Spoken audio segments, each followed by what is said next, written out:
Welcome back. The donor class is pushing for Nikki Haley, but it seems that support is having the opposite effect. Fox News polling reveals that Trump is expanding his lead over the primary field, jumping 6 points from last month alone. That's incredible, while Nikki Haley actually went down a point. Republican National Committee Chairwoman Ronna McDaniel joins us now. Ronna, it's always great to have you on the show. Thanks so much for being here. Thanks for having me. Great to be with you guys. All right, so that's a big jump for Trump in just 1 month, it seems, as his troubles mount. In some ways, his popularity grows among Republicans across the country.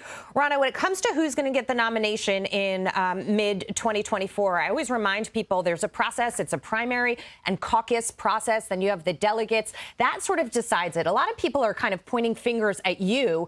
There are things that you could do to help the Republicans get their message out. One of them is attacking Joe Biden's policies, many of which have failed, but also rallying the base to vote early. How are those things going?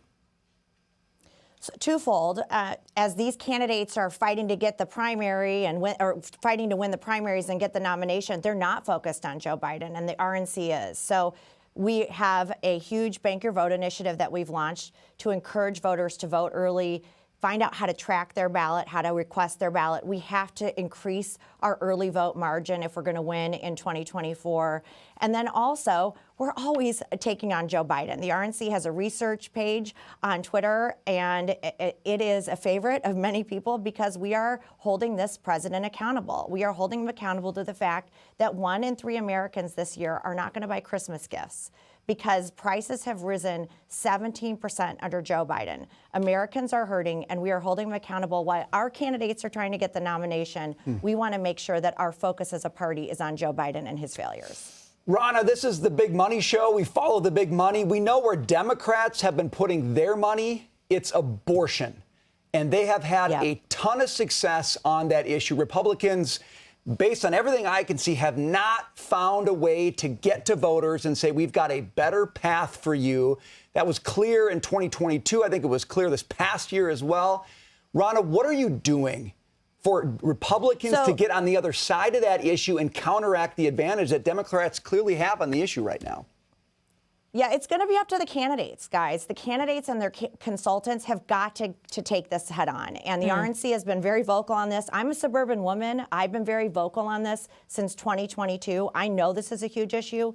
You cannot wait to be attacked and attacked and attacked to the tune of 30, 40 million and let them dig a hole for you that you cannot get out of as a candidate. So my advice to every candidate, and I have been very vocal on this, is get on TV early. Talk about this issue. Tell the voters where you stand. We need to find consensus on an issue that brings a lot of Americans apart on different sides of this issue, especially since Roe v. Wade's been overturned. And we need to talk to them. But candidates have to get on TV and define themselves before the Democrats do. Yeah. Because if the Democrats spent $30 million lying about you, then the lie becomes the truth. And that has been the failing formula we've seen from a lot of candidates, and mainly their consultants, who are saying, oh, ignore it. Let's not talk about abortion. If you ignore it, you're doing it at your own peril. Yeah. Inoculate the issue. And then we can talk about the border, economy, inflation, and many other things that Americans care about. Ronna, let me just ask you this, because it seems that President Trump, former President Trump, has one of the more moderate approaches. It's something that was able to get him elected in 2016, even though Nikki Haley made some very reasonable comments about abortion during the debates. It's obviously very clear where she stands personally, and that leads to an issue of kind of a matter of trust. Who do you think voters trust more on this issue, Trump or Haley? You know, that's going to be up to the voters, and we've got 28 days till the first caucus in Iowa. But I do think we have to talk about it. And this is all the Democrats can talk about because they have nothing else to brag about or talk about. So they're going to lie about Republicans. So we need to make sure we're talking about pregnancy resource centers and making it easier to adopt children, and talk about the fact that we want to be compassionate to women. And we understand that this is an issue that's personal for so many women. So we can find consensus. Can we all find consensus on the fact that when a baby feels pain, that there should be no more an ability to take that baby's life? That's where Europe is. That's where 47 out of 50 countries are. That's a consensus point where many Republicans are willing to come to, but Democrats are doubling down on 6-month, 8-month, 9-month abortions. They're extreme on this issue, and we have to point that out. Ronna, always good to see you. Thanks for being with us today. We appreciate it. Thanks for having me. Merry Christmas. Merry